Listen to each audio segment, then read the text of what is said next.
My name is Vizzy. Welcome to the channel. Today's adventure, I'm checking out Casa Pablo Escobar Museum, which is a museum about Pablo Escobar. So let's see what it's all about. Join me for this one. I don't usually record museums or anything like that, but this one was cool enough that I thought you guys would enjoy it. This is located in Medellin, Colombia.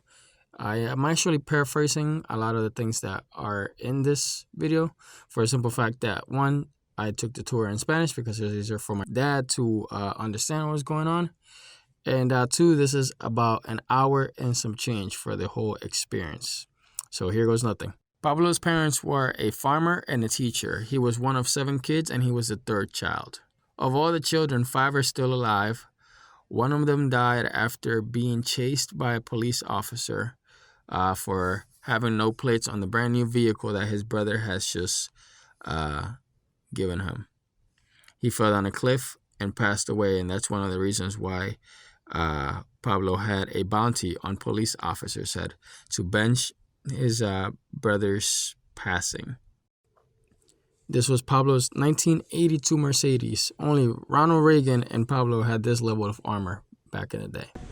So this was his armored vehicle, and he got shot at and nothing happened to him because the doors have Kevlar and level 5 bulletproof glass.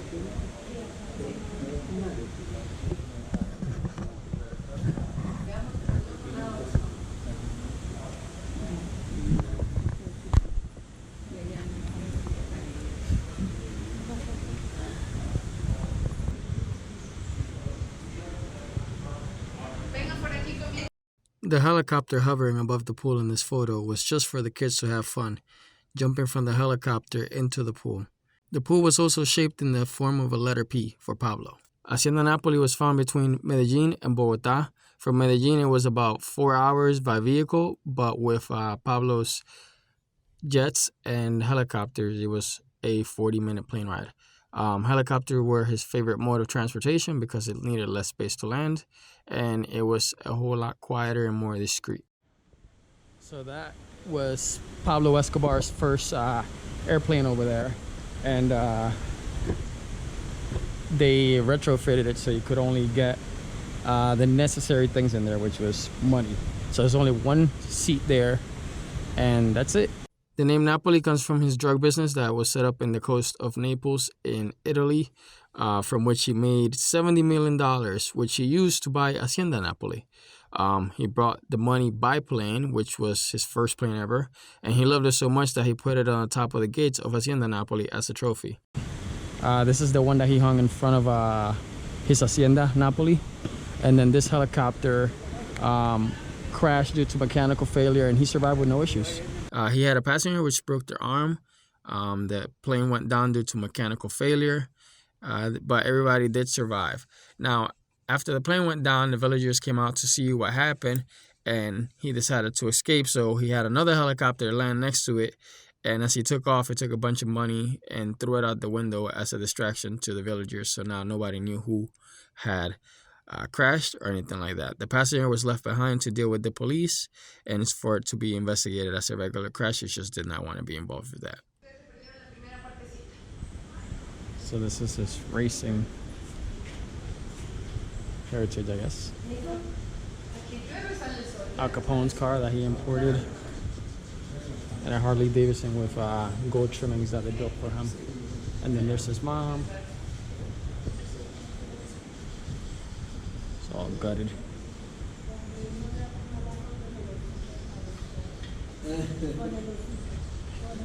This here is Pablo's 1984 Mercedes-Benz named the Beast. This one had level 7 armor, run flat tires, bulletproof gas tanks, and even a plate under to guard against bombs. So this was his scooter that he first started robbing people in, and he painted it 2 colors because if you look at it from this side, you only see red, but if you go on this side, you see black. So every time somebody who witnessed it tried to give a color, it wasn't the right color.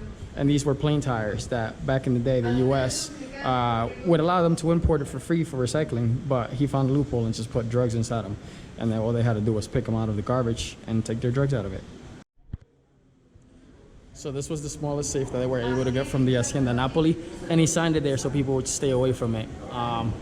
Also, this looks like a regular desk. He used it to hide money in it. You could fit 4 million in here. And he would only like big bills because small bills were a waste of space. So he has these little cavities that you'd fill it with money, and then you close it back up and nobody would ever know. Now that bird was worth $1 million because there was only 6 of them left in the world. And Pablo Escobar had a female and a male, had black swans, and he had a bunch of zebras. And for those zebras, somebody got fired because they had told Pablo Escobar that the shipment with his zebras was gonna be impounded. And what he ended up doing was he had his connections swap out the zebras with donkeys painted with black stripes to fool the customs guy, and he got fired for that. After Pablo was killed, the government seized everything and they destroyed most of his property looking for money. The only things left from Pablo are now the descendants of the hippos that he had that were part of his zoo. A bunch of the animals were adopted by other zoos, others starved to death, and then what's left now is just the hippos that are a menace because they have no natural predators in Colombia and they're very territorial. So now the government has to spend millions of dollars just trying to capture, neuter, and release these hippos back into the water. Now this is sort of like a replica of the Cathedral, which was the jail that he built for himself. And in this photo that they asked for him to send as proof that he was in jail, he added that little thing on the top left corner here. And he had the Soviet hat because the US was in a Cold War with Russia back then. So he put on that hat to troll them. But also, this right here would show you that even when you think it's locked, you could still get in. And now, as he pleased. And that photo, he was so happy because the guy that arrested him or was booking him, he asked him, why is he so happy? He's like, because you're gonna help me get out. And sure enough, he did get out with the guy's help. This priest was the one that actually negotiated with the government to get Pablo Escobar into the Cathedral. And he got a lot of funds from Pablo Escobar for his charity work. And the priest used to say, it doesn't matter where the money comes from for the charity, as long as it's put to good use. 10 of these wet bikes were made for the James Bond movie. And after the movie, Pablo Escobar bought them all because he wanted to use them, he loved them. And also he had 27 different lakes in his hacienda. This is also like an underwater propulsion system that he loved from the movie, so he bought it for himself as well.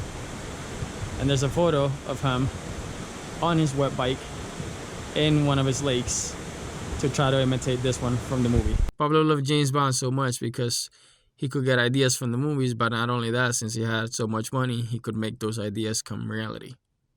Pablo liked the beaches of Cancun so much that he actually got sand shipped from Cancun and spread all over the 27 lakes that he had in his Hacienda Napoli. Quiero dar las gracias. The dozer you see on top of his hand was used to create the runways in his Hacienda Nápoles. Now, he was so grateful for it that he put it on a pedestal, sort of the same way that he did with the airplane that was on top of the Hacienda Napoli. Vamos a la una, a las dos y a las tres. Plata o plomo. ¿Hasta dónde dice la puerta?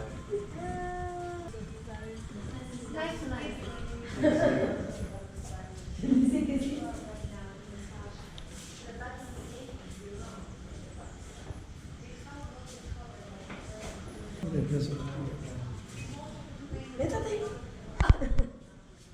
That's a bank vault.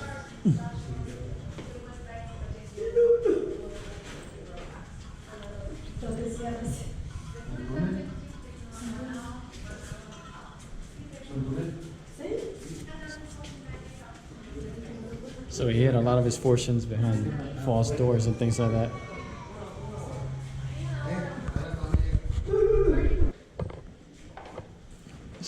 This door is heavy. Takes momentum to open it.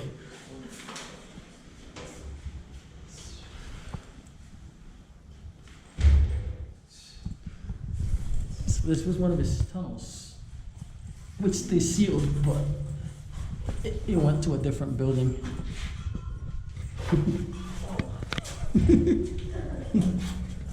No, ya termina ya. No, por aquí, ya termina allí.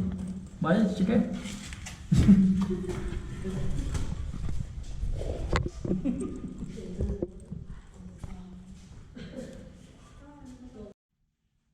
Well, that's a wrap for today's adventure. If you like that adventure, make sure to like, comment, share, subscribe, and I'll catch you in the next one.